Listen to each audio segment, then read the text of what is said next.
Bitcoin accumulation country. My name is Phil. This is the Fun with Bitcoin podcast. We're in season 2, and this is episode 43. So I had a little bit of a break, and I'm still kind of catching up. I'm actually uploading all of my material to YouTube. I will be sharing the link on that very soon. With me today, I have a very interesting interview with a guy that I met on Twitter that I totally love his tweets. They brighten my day, they give me a good laugh, and quite often they give me something to think about. It's Relevant Peter Schiff. He's totally my favorite Peter. Because I was starting to get disappointed and sad with the real Peter Schiff. He's boring and hateful about Bitcoin, and he's no fun when he should be making Bitcoin his ally. So anyways, without further ado, here is my interview with Relevant Peter Schiff. Thank you for joining me on the Fun with Bitcoin podcast.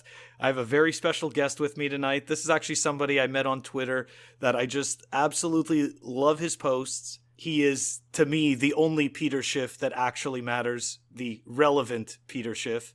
So, without further ado, Relevant Peter Schiff, thank you so much for coming on my podcast, man.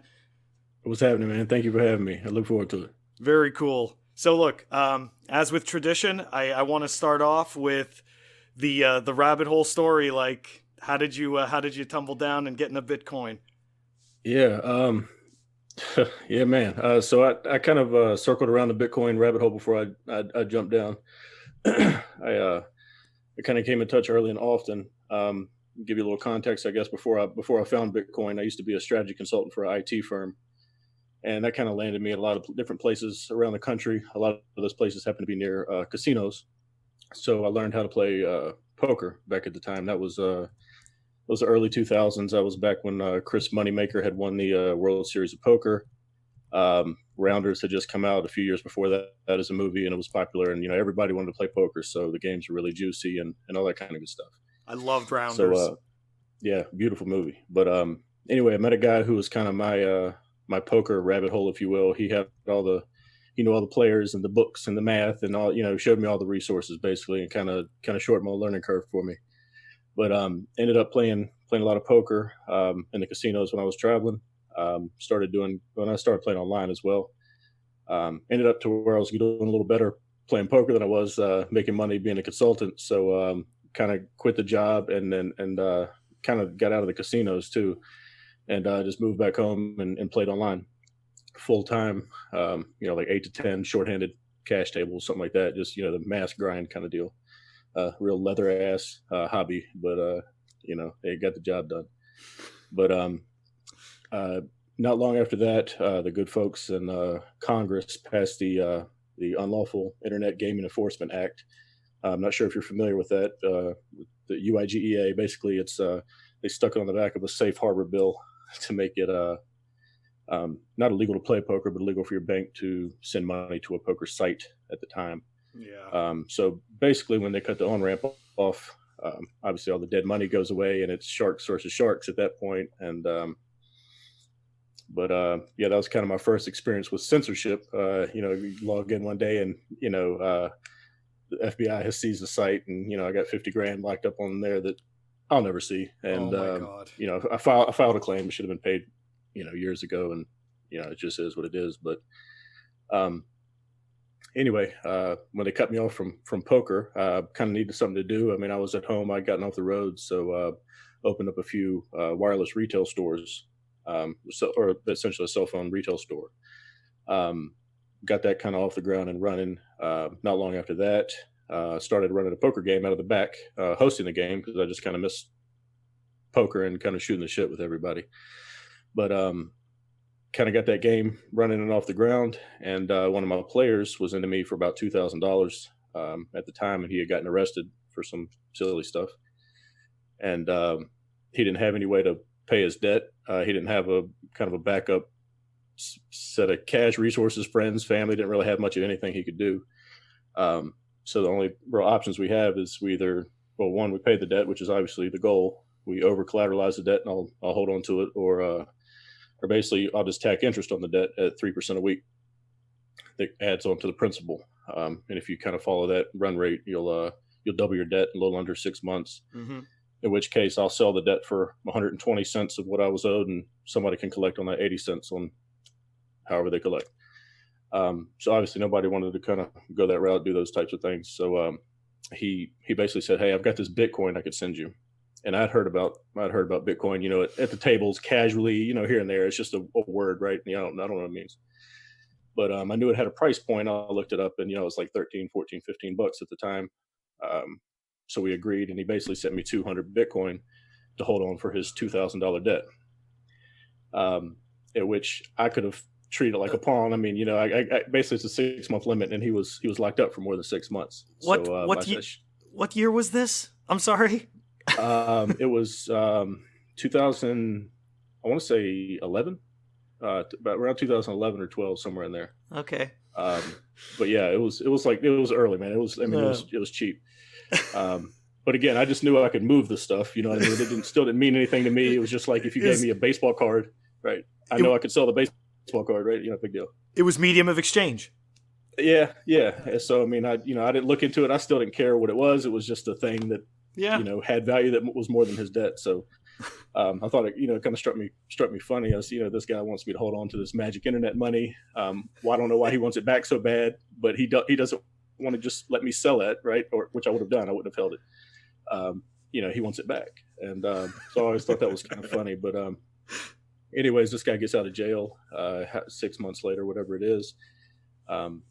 Sold like all his furniture and basically everything he could to pay me off. And from my understanding, he was quite the hodler, and he has since moved on and upwards in life. And I hope he's doing well.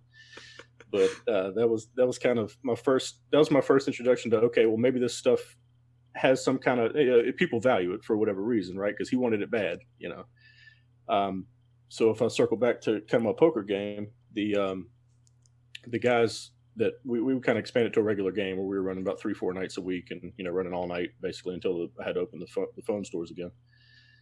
But the guys in there are obviously watching the games on TV, and they're kind of betting on the side or whatnot. To which, me being a little entrepreneurial minded, I said, well, I'll just start taking bets. So I started sports booking basically at my game, and so that actually did better than the poker for me. But essentially grew that business to the point where I don't want to be taking calls every 5 minutes with somebody that wants to get the second half over on the Lakers game or some crazy thing. But essentially had to find a place to put my players. So I found one of these. It was like a Costa Rican outfit. It was a pay-per-head site. That's what they're called. There's a ton of them out there now. But essentially what a pay-per-head site is it's an accounting interface that also offers a sports book. There's just no actual money exchange. So it's essentially a ledger, but you can go in there and you can make all the exotic bets. You can parlay and tease the points and do the fourth quarter over, or whatever, cross sport booking, whatever. So they basically took all the work off my hands. And what you do for that is, at every tier, 0 to 10, 10 to 50, 50 to whatever amount of players, you pay per head per week that they bet. So essentially, you've got a lot of fees going out, but you're really getting a lot more out of their pocket too, because it's such an easy interface. They're sitting at the bar gambling. They're not calling you anymore. They're all of a sudden they're making bets live while they're watching the game. So that we were kind of growing our business there. Then we kind of got to a point where I got a call from these folks, or email really, and they were offering, hey, we'll give you 10% off your paperhead fees if you pay with this Bitcoin. To which I'm saying, okay, well, what the fuck is it with this Bitcoin, right? What does everybody want with this Bitcoin?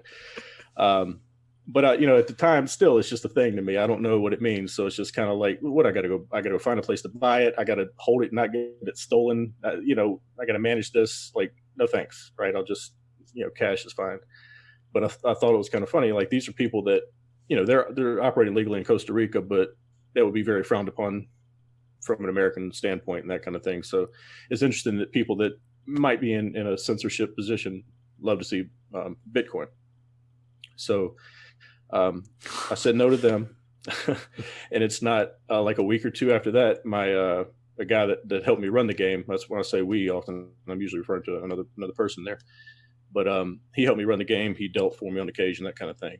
And he comes to me and he's like, hey, this is kind of out of left field, but I know this guy that in town is selling every drug in the book, and it's supposed to be like the best quality of everything. And he's got unlimited quantity whenever you want it. and primo stuff. He's got the hookup, whatever it is, but he's getting the shit online somewhere. And so me, I'm not like a big drug guy. I mean, I'll smoke a little weed, I'll play around a little bit, whatever. But that's intriguing to me, right? There's some kind of nefarious marketplace out here. So that night, of course, I dived down the rabbit hole of what is dark web, what is Tor, right? what is the onion sites, and what is PGP encryption, and just all the a million Googles from there, the fun stuff, and which scared the hell out of me, frankly, at the time. It's just same here. Yeah, so I totally agree. But anyways, I found my way to the Silk Road, and again, I'm not a big drug guy, but I open this thing up and it's a buffet. I don't know if you ever saw the site. I'm sure there's similar ones out there now, but dude, I mean, it's crazy, right? They've got reviews and ratings and comments, and it's a legitimate marketplace. Oh, absolutely. So essentially, I talked to my buddy, and I'm just like, okay, my mind is kind of blown that this is even a thing, but it's apparently a thing because they take this Bitcoin, and I don't know what it is with Bitcoin, but everything's magic when it comes to Bitcoin. That's what everybody keeps telling me, right? So he kind of comes back and he says, man, we need to get something off of here. I want to try it out. That's a big statement. So basically I said, okay, well, let's do it. I mean, you can order it, but let's do it. So basically, if I funded it, he was gonna take care of the rest. So basically, I gave him the money, and back then it was a Mt. Gox scenario. So it was I don't know if you ever played around on Mt. Gox back in the day, but you go to Western Union, you fill out this money order to some Japanese guy somewhere, and you hope at some point in the near future you're going to get these magic internet money coins. And it feels like, especially retrospectively after like 2017, everything's a scam. Like, obviously I'm getting scammed out of this money. This is exactly. But, apparently people had better standards back then. I think it was like 2013. But basically I gave him like $500 or $600, and he bought Bitcoin. It was trading like $80 at the time, something like that. So we got, whatever it was, 7 some change, whatever. And he called me to go over to his house, and he's like, all right, look, man, I've loaded this stuff up. I've put half of these Bitcoins on this Silk Road, and I can buy these shrooms right now.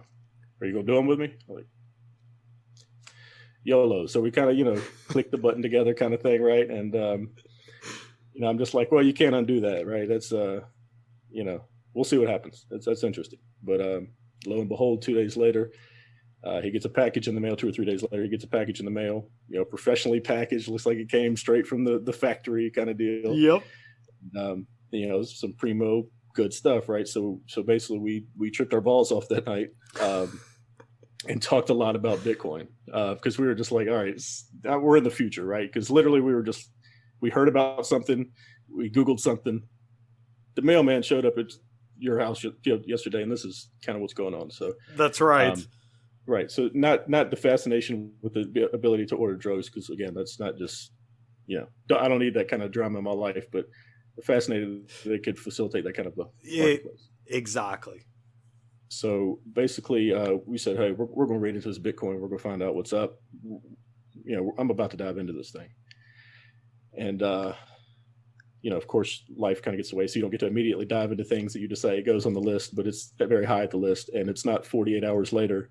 Boom, FBI front page news, sees Silk Road is shut down. So again, that's the second place where, I've very recently touched, and the FBI shuts it down. Right. So of course, censorship. I immediately lose interest. I'm no longer interested in Bitcoin. Burn the computer, throw those other 3 or 4 away. So those are part of the lost millions of coins.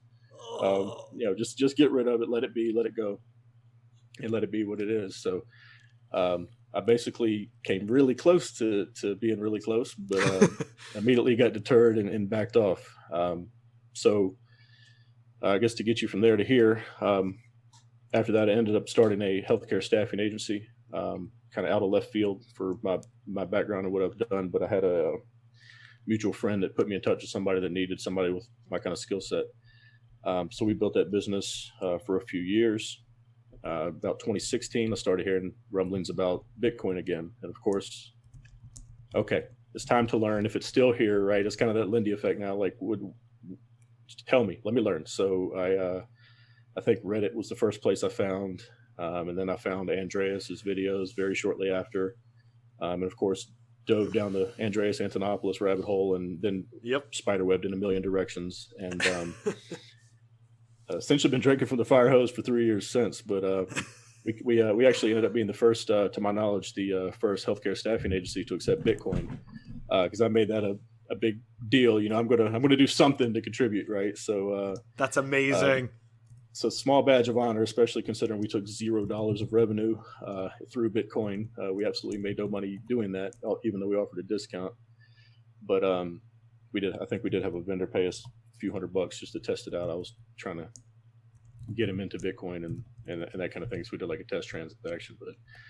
But anyways, sold that business right before the big run up in 2017, and I've just been here sponging it up, man, and stacking when I can. That is fantastic. So that's me. Yeah, it's an interesting path to get here, but I'm here. It is. It's definitely. I mean, it's really interesting how we all have like very similar paths. I mean, I don't know if you ever heard like some of my earlier podcasts, but in like probably the first one I explained my intro, and I used it also as a medium of exchange. And not for cards, but for other things, and it it's like you in that sense. I didn't see the bigger picture of it until before that run up in 2017. But yeah, so anyways, I think that's a big deal behind people say, when's adoption coming? Well, a lot of people just don't know they need anything, or they don't care to value the values of Bitcoin, really. They're just, hey, my dollar pays for the Subway sandwich, and that's all I care about, right? My dollar pays for my light bill. I don't care how they're bastardizing all the money around me, and I feel poor every year. Most people just don't jump to the other side to realize that, they need a sound money. Everybody would be a lot better off if they had it, and it's a shame. But you know what? To your point, it's very interesting, right? Because people don't know that they need sound money, but every single day we all complain about the same things, right? Like, you notice year after year that same dollar buys less and less, and yet, we'll sit there, and for some reason we seem to think, well, you know what it is? I need to save more. That's the problem. It's and this is where you get these moron type of type of self-help people like like Robert Kiyosaki or something like that, where they're sitting there and, sure, yeah. It's like, we're sure some of it is helpful, but the reality is that it's not the Starbucks you're drinking every day that's making you poorer. Right. You know what I mean? Or the Diet Coke you added to your huge carbohydrate infused meal that's going to, make you slim down, right? A lot of people just kind of don't take ownership, right? They'd rather bitch about it because misery loves company, right? We can all just sit home and bitch about how we're getting poor and those guys are taking advantage of us. Or there's some of us who take ownership of our life and say, well, they're taking advantage of who's letting them take advantage of them, right? I mean, I can't stop a tank or the army or anything like that, but we're a long ways from me having to fight those guys, right? I mean, you can stand up for yourself and kind of do something about something today. So, it's a shame, man, because just the light bulb. Sometimes I feel like I'm preaching to people because if you're like anything like me, every conversation is kind of turned to Bitcoin at some point, and some people are just like, oh, this shit again, and it's just like, well, it's because you didn't hear me last time. Maybe you heard me, you didn't listen. It's true, and to your point, you know what? I talk about this. We have like a small Bitcoin meetup at work, with like like maybe 6 people or something, and less than half of us actually own Bitcoin, or maybe half of us, and you just hear the same excuses. And there's even other people who have attempted to, or said, hey, sure, I'd like to join, but it's like when you go and ask them about it, it's I was looking at it, but it's so volatile, and it's like, really, this is what you're coming up with? Like, it's just, I mean, don't get me wrong, but like, stocks are volatile too. And again, I'm not comparing Bitcoin to a stock because I know the difference, but I'm talking about we're talking about numbers being volatile. We're just talking about volatility. Like, really? To me, you want volatility in an asset. Sure. You look at purchasing power of Bitcoin. Purchasing power is up and to the right. Purchasing power of the dollar and every other fiat currency is down and to the right. Yeah. Call it what you want. That's volatility, even if it's slow bleed or not. That's what it is. But So I want to go. I want to talk about your name, right? Because I only started to, and I don't know if you had a different name on Twitter before relevant Peter Schiff, but where did that come from? I mean, obviously, Yeah, Peter Schiff, but like why? Like where? all right. Yeah, I'm out here. I've been out here on Twitter for a little while. I'm more of a listening node. I don't really interact. I don't engage, and I just take in my information. Like I said, I've been drinking from the fire hose, and it was probably in the past year that I found Twitter, and obviously that's the kind of the primo source to signal to noise ratio place you can be if you get the right list, right? And there's just more good information there than anywhere else. But no, so Peter, I've got some love for Peter, man. He's a smart guy. He knows his stuff. He really does. I used to listen to his podcast on occasion. I mean, he's a sharp guy. He's been doing it for a long time. His fund hasn't really done very well for investors, but that's a different story. But you see him kind of post these things online, and over time, I know he's got a gold business. He's got people he's got to sell gold to, and he's got gold friends that it's got to look like he's got their back or the gold's back, right? And just to shit on Bitcoin or whatever when he can. And Bitcoin is the biggest threat to gold, and he knows that, which is why he's always saying kind of nonsensical things at Bitcoin. And there's occasion where I'd reply to one of his, I'd comment on one of his posts or something like that. I'm just like, just you're not even like saying this in good faith anymore. You know what I mean? Like, you kind of lose respect for the guy over time just because he's playing the heel, like he thinks that's good for business, I guess. And it gets him the most engagement on Twitter. So I mean, I can kind of see where why he's doing what he's doing, but at the same time, like, you would get a lot more love if you just admitted what you already know, because I'm sure he knows Bitcoin is a hell of a store of value, right? I mean, I think there's documentation of that he owns some, or whatever, besides the ones that were gifted to him. But yeah, just kind of got tired of hearing the same old shit out of somebody that I kind of had respect for. And one day I was like, all right, you know what?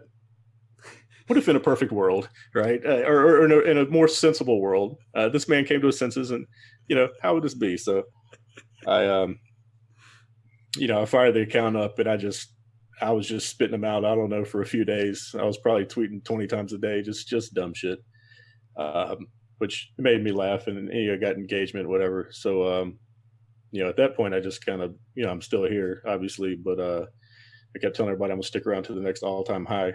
But I don't know, man. Just started talking shit. The people love it, I guess. So a few of them do.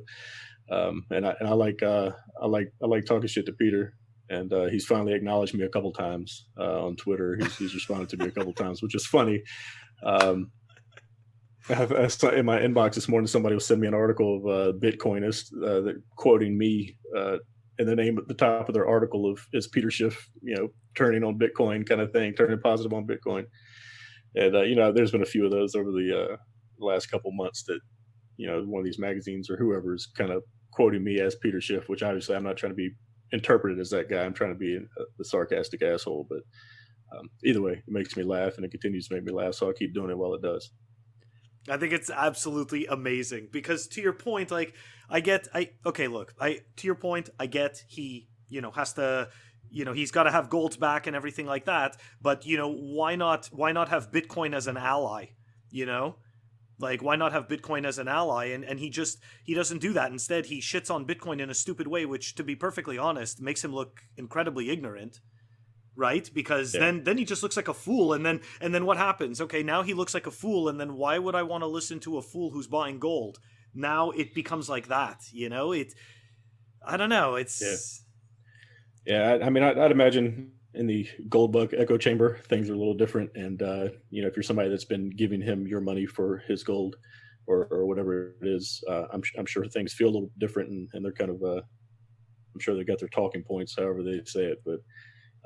Yeah, it's a shame because like obviously I don't hate gold. I'm not a gold bug. I mean, I have some gold, but it's got its flaws that are well documented and that kind of thing. But I don't know, man. It's done its job for 5,000 years. It's not like it'll ever completely stop. But at the same time, people aren't. We go to Mars. We're not taking rocket ships full of gold to kind of transact with, right? I mean, things are going to be things are going to be digital natively, and gold is just not something that is that way. And honestly, I think it'll eventually revert to its utility value, and it will probably lose a lot of its monetary premium, a lot like silver has somewhat done over time. Which is another thing I put a thread out at Peter, I don't know, a couple months ago, and that was one of the questions I posed him. I said, you always claim that Bitcoin isn't worth shit because of no intrinsic value, but gold, has intrinsic value. You could make electronics and tooth fillings and trophies, right? To which my thought is, okay, so that's worth something per ounce, right? Some number. Sure. What is that? Because is it $50 an ounce, right? Because if that's it, that means there's $1,400 or whatever number now of monetary premium built to it. That's right. And why does it have that monetary premium, right? It's because it's got these other properties that Bitcoin has. So even if Bitcoin doesn't have intrinsic value, you can't use it to make a tooth filling. It still has monetary premium in the same way that gold does, because it has those features that make it a sound money. So that doesn't, just because gold has intrinsic value, Bitcoin doesn't. So what, right? Gold as a use in an electronic part is probably very little monetary use dollar-wise, right, compared to $1,400 an ounce. Oh, 100%. So, you can call it what you want, but I mean, it's mostly monetary value that people put on it because in their head it stores value. In the same way that people could do that with Bitcoin. So they're very too similar in that way, and I don't see where the intrinsic value argument just holds any weight. It's very interesting, right? Intrinsic value, obviously, pertains to companies as well, right? Like when they talk about stocks, like Warren Buffett Sure. and people like that, talk about intrinsic value. But I think that, and I forget who it was that wrote this article about how Bitcoin has no intrinsic value, and that's a good thing. And it's absolutely true. I mean, the fact that I can't convert Bitcoin into, a cufflink or a bracelet, that right. makes it money even more, because that's right. I can't eat it. I can't turn it into a cufflink, like I can't stick it in a vase. Yeah, its use case is money. Its use case truly is money. Like anyways, it's absolutely mind-boggling. It really is that, like, I so think that he could make Bitcoin his ally, and he chooses not to, and he'd probably have more people on his side if he did, because and I'm sure as he progresses in his career and winds down his business or whatever he's going to do with his business, he may find his views shifting, slowly towards this direction. But he knows better, man. He's a smart guy. One of the first times I found him, he was it was like a 2-hour video on YouTube, and it was during Occupy Wall Street, and he just walked out face to face to the, he's got a guy carrying a sign that says, "I am the 1%, come talk to me," kind of deal.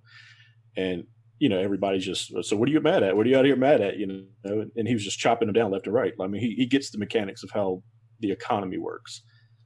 Whether he's been right all the time, well, everybody's wrong quite a bit, but he gets things enough to know that Bitcoin's a real deal. And that's kind of why I mock him now, man, because, it's almost just kind of like, you're full of shit, man. I don't, say what you want. You're full of shit. But that's fantastic. That's what it is. Yeah, it is. It definitely is. So let me ask you this: do you have anything planned for the this account in the future? Nah, man. I'm not one for plans, really. I expected this to be a couple day. I was just being stupid, type of thing, and then next thing you know, like 2 days later, there's 1,000 followers for Relevant Peter because some tweet went crazy, and so now I almost feel like I've got a obligation to speak some sense for Peter. So I'll be the fork. I'll be the fork that made more sense in the end, That's right. You'll be the good fork. Like people ask me, this is the chain that has the most work. So call it what you want, man. That's awesome. Oh my gosh, that is awesome. Hell yeah. Okay, so I read this one to you before, but I just absolutely love it. Guess how much gold was mined yesterday? I don't know either. And I just absolutely, I love that tweet, and I think it kind of goes back to the, to the point of Bitcoin having that, the predictable monetary supply, and the fact that, there's only ever going to be 21 million, whereas gold, we're never really sure.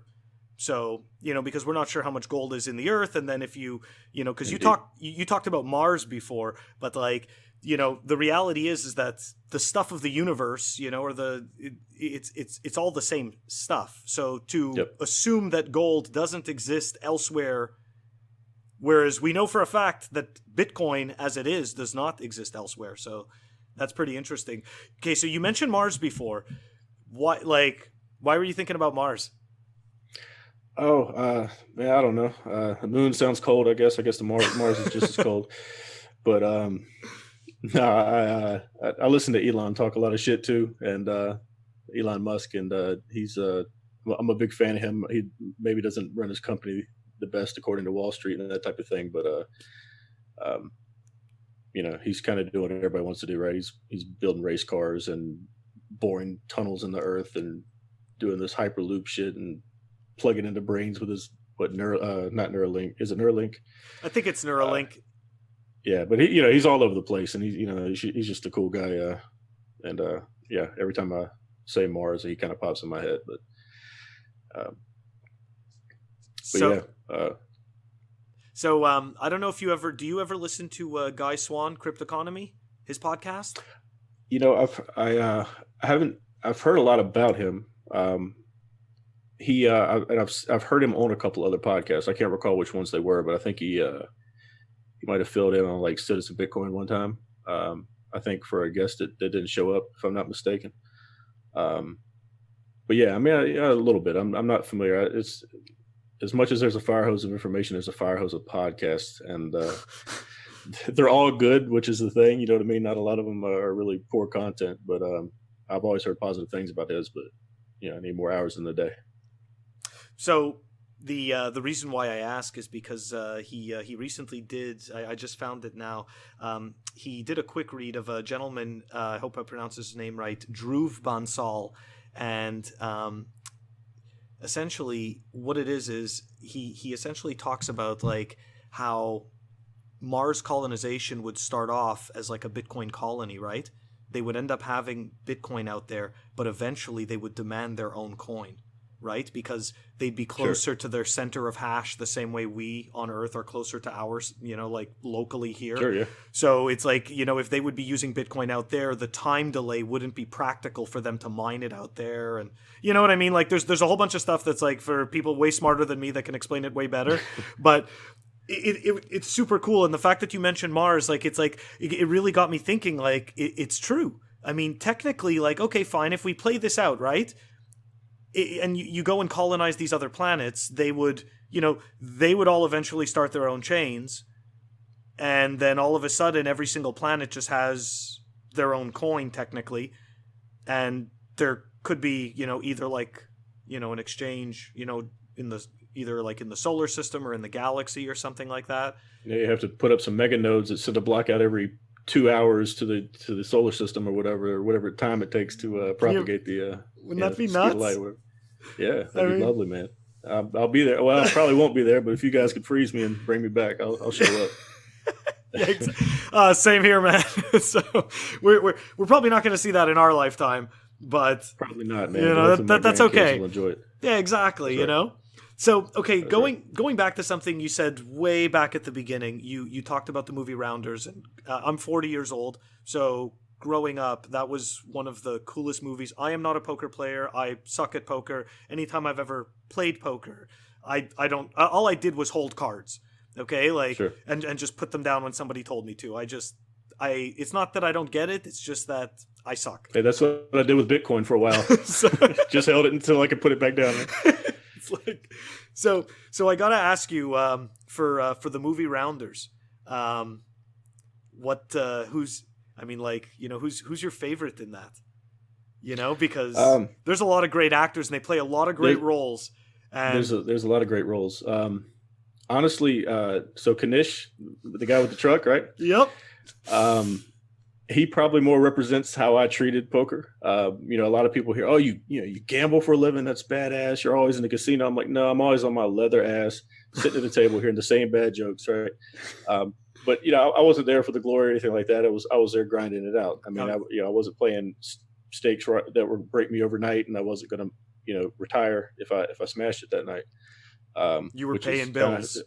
yeah. So that's who Kanish Yeah. was, right? He had his bills to pay, and obviously he wanted to stack some up on the side in case a rainy day came, and that's how I treated it. But oh man, the whole cast is fantastic in that movie. I don't know much of that movie I don't like. Absolutely. I really liked it a lot. And it's interesting. I also, Kanish is definitely one of my favorites. He's definitely amazing. But I also love He the, definitely had good sense. he did. He had the best sense, He was the only one. Like, it's so okay. So it's kind of interesting, right? Because it kind of brings up this idea about randomness, right? Like you see a guy like Kanish, right? And he does the safe thing all the time, right? He does Sure. this the safe thing all the time. And then you have the other person who like doesn't do the safe thing all the time, right? Goes bust, but then also hits it huge. And then, it's almost like the person doing it safe all the time sits there and looks at that other person and goes, "Why don't I get lucky like that?" Yep. But not realizing that, hey, you know what, you're choosing not to take that risk, and you're choosing, you're choosing to make sure that, hey, I'm gonna just do this steadily, and then I can, it's like I can get to I know that I have a better chance of getting to this point, even if it takes me a little bit longer and I have a little bit less. Right. Yeah. You've got to put yourself in the right mindset to handle variance, if you're going to gamble or invest in that kind of thing, which is um, why it's interesting that I'm so into Bitcoin, because it's obviously, if you compare that to poker, I didn't play the super volatile style, but I am 100%. I mean, I'm religious about Bitcoin. Honestly, I really am. But volatility doesn't matter. Well, one, I'm able to kind of separate my emotions from money, thanks to poker. But um, once I've kind of seen this for what it is, it's like I don't hope it goes up. Like realistically, there's enough people in this world that will transact with me if it doesn't even get valued in dollars and it's just valued in Bitcoin, because there are people out there that will take that because they feel the same way, and even if it takes the Fed trying to make their Fed coin and and trying to smash adoption of Bitcoin for the next 20 years, eventually all those experiments fail. I don't see anything else that's close to it. I mean, this shit is the truth. It really is. So did you did you ever did you ever get into shit coins? Yeah, yeah, yeah. Don't worry. So like, Everybody, everybody has yeah, done it, or I shouldn't say everybody, but most people have. There's very few people that I've met that didn't. But I'm sorry, continue. yeah. Well, it was kind of hard to avoid the lure of it, but no, I told you I sold that staffing business in 17 right before the run up, so I was feeling good, and when shitcoin started feeling good, right? I That's bought right. some, I bought some that still to this day, like I hold a couple that literally just it's not worth selling at this point. If it turns around and turns into something fantastic, it'll be worth something. But if not, like honestly, just who cares? I've written it off. Yeah, but I had some like really shitty ones because for a while you're buying and it's up 40% in 3 days. You're like, well, of course I'm a genius, right? Let me look at this one that has this one's only got a $10 million market cap. What a small fry, right? No, you got to put your perspective glasses back on, right? I mean, $10 million is a lot of dollars, and realistically, it's a couple guys in their garage that fork some other shit and put a cute white paper around it, and here you are buying into it. But yeah, I mean, I got into them. Obviously, they all went to shit. If I held them, and I tried to sell most of them for Bitcoin while I could on the slide down, but obviously would have been much better off, like everybody, just investing in Bitcoin. I totally agree. I made the same mistake, and unfortunately, I forget. I think it was John Carvalho that said it, but like almost every single one of us can say that we started off with more Bitcoin than we have today. Like if we shitcoined, and Sure. it's absolutely like, I mean, for me, it's absolutely true. Like I know for a fact that regardless of the using it as a medium of exchange prior to that, like let's say discovering Bitcoin as an investment and then discovering shitcoin exchanges, I mean, 100%. If we cut out that first part, I'd have way more Bitcoin today, but that's okay. So let me ask you this, because you said that you're religious about Bitcoin today, or not today, but just in general. What do you think of? Have you seen the argument on Twitter? I don't even remember who started it, but the argument about dollar cost averaging versus lump sum investing in Bitcoin. I saw a couple tweets go back and forth about Yeah. it. I didn't dive deep into it. Oh my God, man. But maybe you could tell me some more about it. I mean, like it's just essentially, and you know what? To be perfectly honest, I don't even know the original source thread material. I just saw like a couple of tweets about it as well. But essentially, what it was that I think somebody quoted Jameson Lopp's article possibly about dollar cost average versus lump sum investing in Bitcoin, and Lump sum was a better return, right? That's Something right. like that. Lump sum was a better return, and then like I started to see. I'm part of the in the Bitcoin plebe. Here to get the actual name correct because there's two groups. Yeah, don't offend them by saying the wrong name. Now. I don't know exactly. You know, the Taco Carnivore Bitcoin plebs.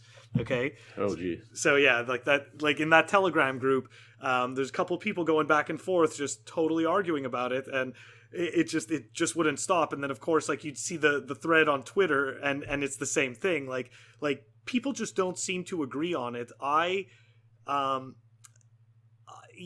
think that, and my stance on it is that it's fluid. You know what I mean? Like somebody's like think about it. You could be dollar cost averaging lump sums. You know, what's a lump sum to you may not be a lump sum to me. You know, what you may consider dollar cost averaging I may consider that, well, no, maybe I'm doing lump sum investments and that's just simply my timeline. Like, well, I look at it like this. So I look at it as a forward thinking. Obviously, Bitcoin oscillates, and we're probably in the up channel of the oscillation now. But you know, maybe we can pick it up cheaper tomorrow. Maybe we can't. But my thought process is 8,000 is a fire sale. Totally 10,000 is a fire sale, right? So the way I see it is, you know, if I have a lump sum, well, maybe it's 12,000 tomorrow. I might as well go ahead and get it, right? That's not like FOMO, but you know, my expectation over time is up and to the right. So even if I take a 40% hit tomorrow, yeah, that sucks. But if I had the lump sum, let's do it. To me, dollar cost averaging comes in when I have a regular cadence of money coming in the door that I then attribute to investments, right? Because if I've got a pile of $100 over here and I get, $10 a day, well, let's go ahead and dump the 100 and then maybe I'll put $1 a day in it or whatever makes sense, right? Or whatever numbers. Yeah. But you know, to me, if you're just dollar cost averaging a lump that you already have versus new money coming in, there's probably a lot of opportunity cost. I mean, because you don't know. Bitcoin obviously barts up, barts down, but eventually it leaves some numbers behind and never comes back. That's a good point. That is a very good point. And to that point, the way I see it is that like putting in that lump sum, I always rather put in everything I can put in on the moment than leaving something on the table and then seeing it go up against me, because I've done that multiple times myself. Well, it's a matter of conviction too, right? It is. It totally is. If you're the person that just found Bitcoin, you don't want to do that. But if you're me and you hand me $1 million, yeah, I might put 50K onto something fun, but 950 is probably going into Bitcoin, and that's just what it is. It's my money. Oh yeah. And I don't see anything else in this world. I mean, we could talk a little bit about it, but you know, the way the economies are going all over the place, what these central banks are doing, everything is losing value, except hard money. I expect gold will go up, but it won't see the lion's share, which Bitcoin will. So to me, it's not that I'm over allocated to one thing. I'm trying to under allocate to everything else that's out there, including just holding cash, right? Because my dollars are getting inflated away every day. It's brutal. I even I don't know about you, but pretty much like what I leave in the checking account is enough to pay the bills.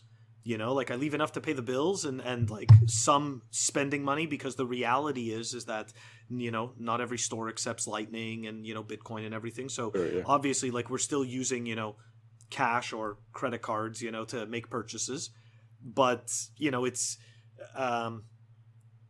you're just you're leaving whatever it is that's there, but the majority of the share is going straight to Bitcoin, and that's exactly what happens on my end. Indeed, yeah. I wouldn't say leave just enough for the bills, but I kind of a multiple of that to account for any kind of, if I needed liquidity in a hurry and I didn't have to want to rely on the exchange or whatever, or somebody accepting Bitcoin, but other than that, man, it's like I said, it's my money. It's just everybody doesn't accept it yet. Well, so. You know what we'll say like you should leave enough to feel comfortable and that you can handle an issue. That's the safe Sure. bet. You leave whatever's good for you, and I'll leave whatever's good for me. There you go. That's right. That's awesome. That's right. Okay, so let me ask you this though: for anybody new coming into Bitcoin, what would you suggest to them as a piece of advice? That's a loaded question. I would say understand why Bitcoin before you understand like what Bitcoin is and how it works and all that. There's if you kind of look around it in more of a macro picture, the world is in a lot of trouble. You said you're 40, so you went through the '08 crisis too, but a lot of people were really scared back then, and we just kind of got this quantitative easing, diluting the dollar kind of deal started back then. Those numbers are kind of chicken shit to what the Fed is willing to do today and that type of thing.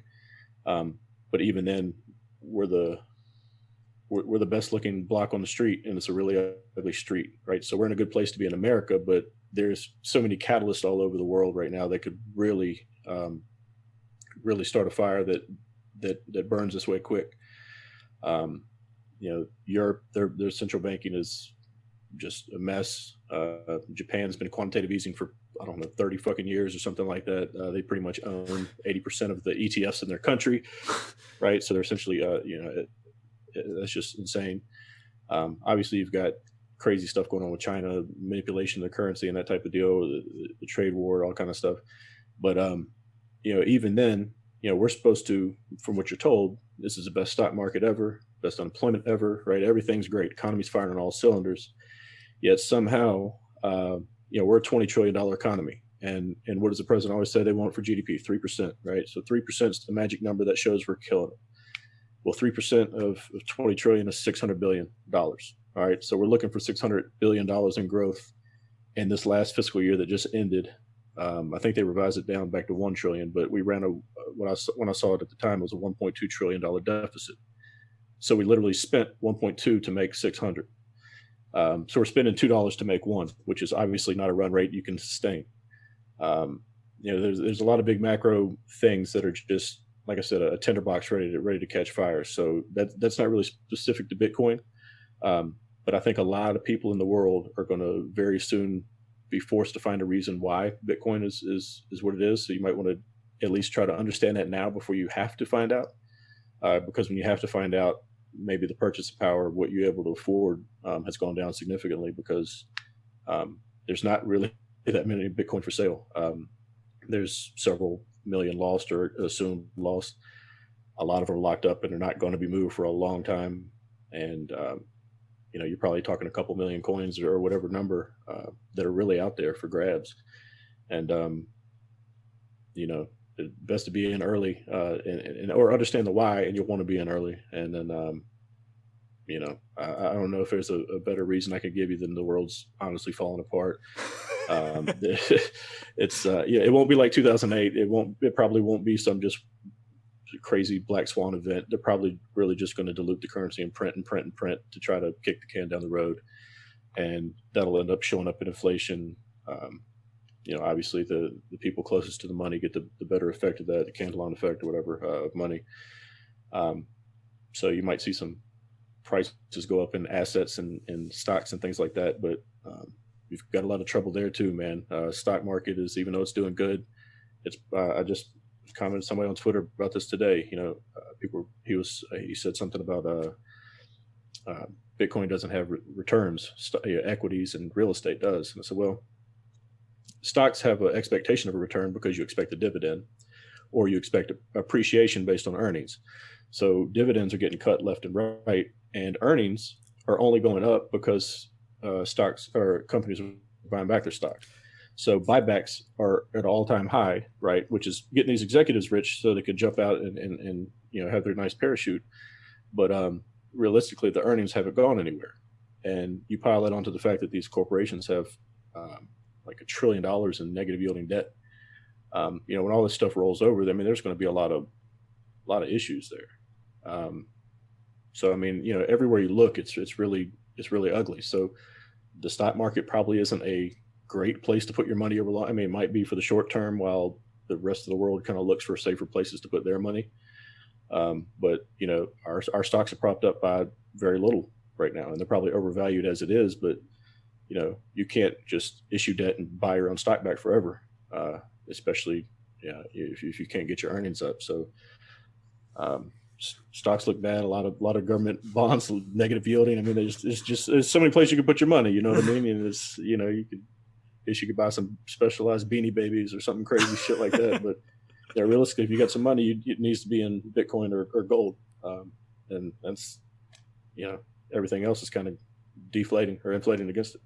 I want to talk about about the stock buybacks, about what you said, okay? Because that's very important and something. So companies buy back stock for different reasons, right? But what you're singling out is very important, because what they're doing is that rather than investing in like putting money into the company to go and let's say hire new people, create create new talent and whatnot, it's much easier for them to simply take that money and buy back their own stock. And the money is so cheap for them that there's no point in them building it out. Why would they take a risk of trying to build out when they can simply just buy back shares and look better? Yeah, I mean, you know what I mean? Capital expenditure by these companies has gone just to nothing. So, even though it's unemployment's great, call it what you want. I know people that are well qualified that haven't got a call back in 9 months, and they're not maybe in a populous city and that kind of thing. But the job market's not what it's all cracked up to be.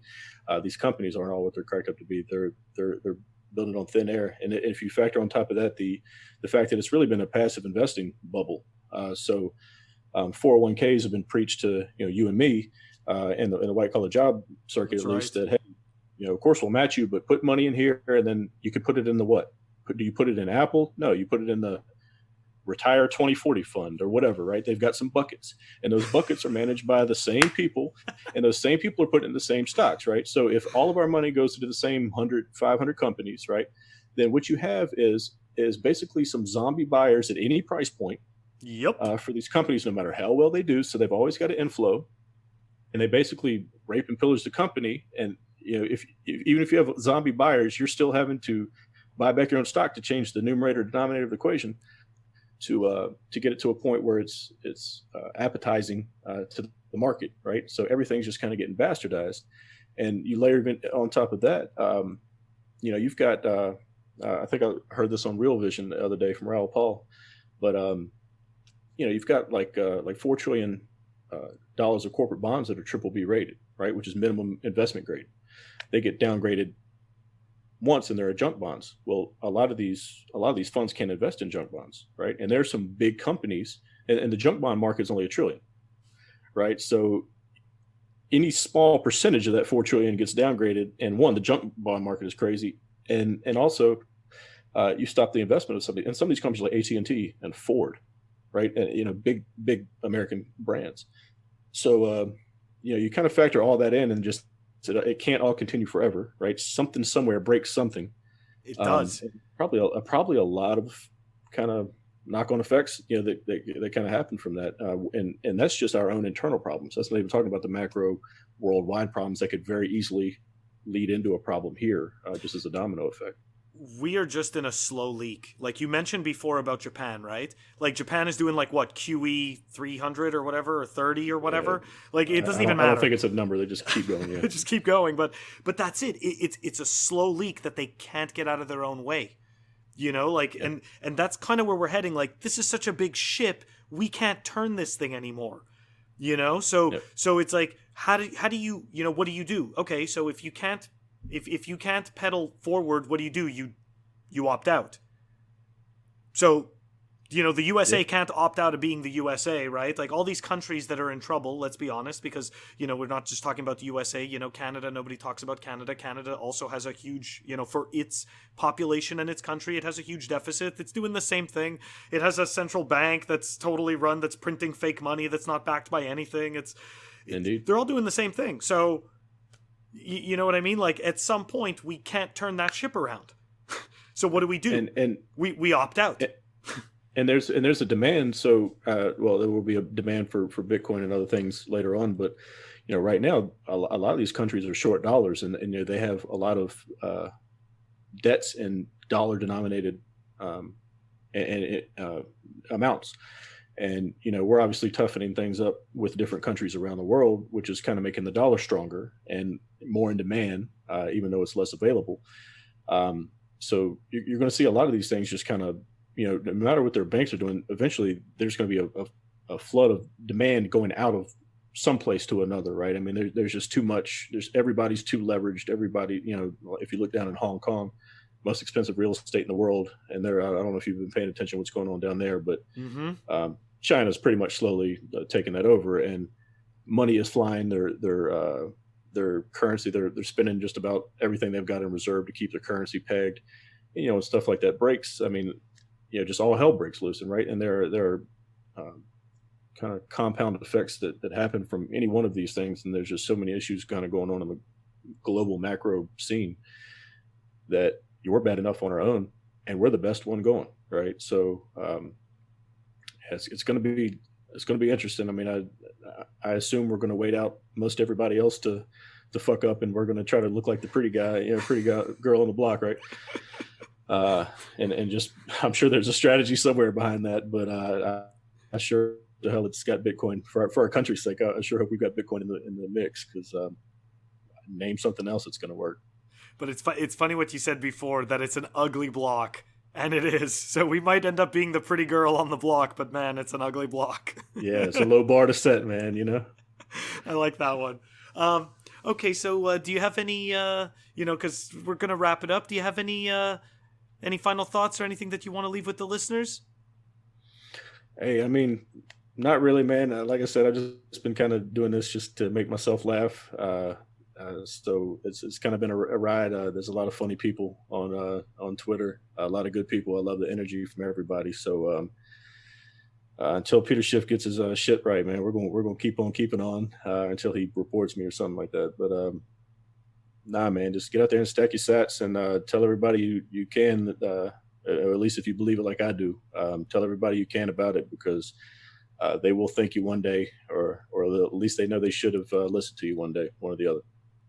Well, we absolutely love having the relevant Peter Schiff, because I kid you not, man, it was like a sunshine in my Twitter feed. It was like, finally a Peter Schiff I can back. So thank you so much. It's always more fun on my feed, man. If you're having a down day, come see me, man. We'll talk. So how do what's the best way for people to reach you? The only way, I guess, to reach me is Relevant Peter, man, because I'm kind of, I mean, you've seen me face to face. There's a couple Bitcoiners out there that know who I am, but other than that, man, if I said it one day, I said, I'm verifying myself. I'm not on Keybase. I'm Relevant Peter on Twitter. So if I get hacked or whatever, fucking, I'm gone, man. I appreciate it. It is what it is. I'm nobody, so you don't need to find me. Well, I'll put your either way. I will still put. I don't think you're nobody. I think it's awesome what you're doing. But I will put your. I'll put your contact information in the show notes. So I really appreciate you coming on my show today, man. Absolutely. Hey, before you let me go, I want to ask Coin Icarus. So I'm a fan of Icarus, right, from mythology days. So how did you come about the name? What's tell me about it? Oh my gosh! Do you know that you're the first person to ask about that? So that's amazing. Well, I'm glad I asked it. Yeah, you're the first person to ask. So you know that Icarus was the because I do also like mythology. So you know that Icarus was obviously the messenger, right? Sure. To the gods. So that's pretty much why I chose it, because it's like a coin messenger. And since I do a podcast, I'm delivering a message, so I chose Coin Icarus. And as a kid, growing up in the 80s, I always loved there was this cartoon, Captain, I think it was like Captain N and the Game Masters, and one of the obviously one of the characters was Kid Icarus from from Nintendo. Yep. So yeah, a little bit of nostalgia and some mythology. Hell yeah! Well, hey, if there's some sponsors listening, please sponsor this man's podcast, because as you can tell by this exclusive interview, he's flying way too close to the sun, and put bags of money around his ankles, man. Hold him down a little bit. Oh gosh, I appreciate that. Yeah, man. Thank you so much for coming on my show. I enjoyed it, man. Take it easy. You too. I hope you enjoyed that episode. I really did. Relevant Peter Schiff definitely surprised me. That was really, really awesome. So I'll put his contact details in the show notes. If you want to support the show, you can go over to moetarags.com, and if you go to All Clothing and Fun with Bitcoin podcast, you can go pick up some sweet merch. Check it out. If you want to contact me on Twitter or Telegram, I'm at CoinIcarus. If you want to contact me by email, I'm funwithbitcoin@protonmail.com. Thank you all for listening. Catch you all next time.